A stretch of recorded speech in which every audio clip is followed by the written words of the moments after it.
কালকে পুলিশের কাছে একটা খবর আসে কি ওখানে একটা ডিস্টারবেন্স চলছে লক্ষ্মীপুর কাজীগ্রাম জিপি ইংলিশ বাজার থানা।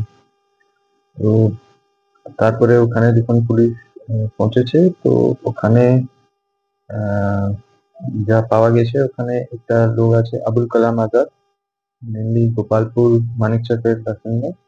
ওনার সঙ্গে ওনার ওয়াইফ ছিল ওখানে।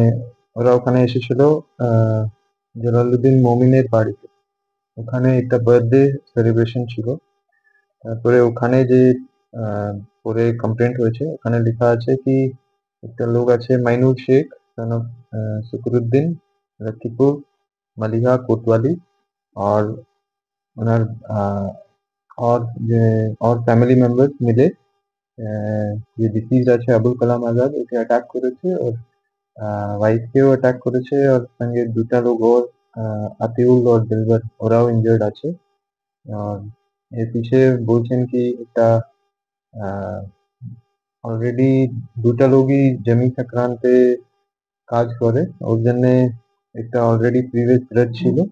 আর তারপরে একটা পার্সোনাল ইস্যুও ছিল যে ডিসিজ আছে ওনার ওয়াইফ সঙ্গে। হয়তো যে অ্যাকিউজ আছে মাইনুল, আর ফ্যামিলি ওনার ছেলের সঙ্গে একটু রিলেশনশিপ জন্য একটা প্রিভিয়াস গ্রাজ ছিল।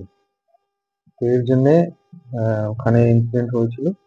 তারপরে পুলিশ ওখানে গিয়েছে। তারপরে বডিকে और যে ইনজার্ড আছে ওনাকে সবাইকে ওখান থেকে শিফট করা হয়েছে। আজকে পিএম হয়েছে, পিএম রিপোর্ট এখনো অ্যাওয়েটেড আছে। কিন্তু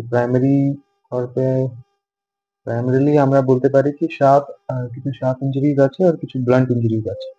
আর পুলিশ এখন মাইনুলকে আর ওর ভাই সাইদুলকে এখনো ডিটেইন করা আছে। তারপরে কোয়েশ্চেনিং চলছে আর কে কে ইনভলভ ছিল আর কোথায় কোথায় লোকেশন ছিল আর কি বেসিক রিজন ছিল যার জন্য এই ঘটনা ঘটেছে।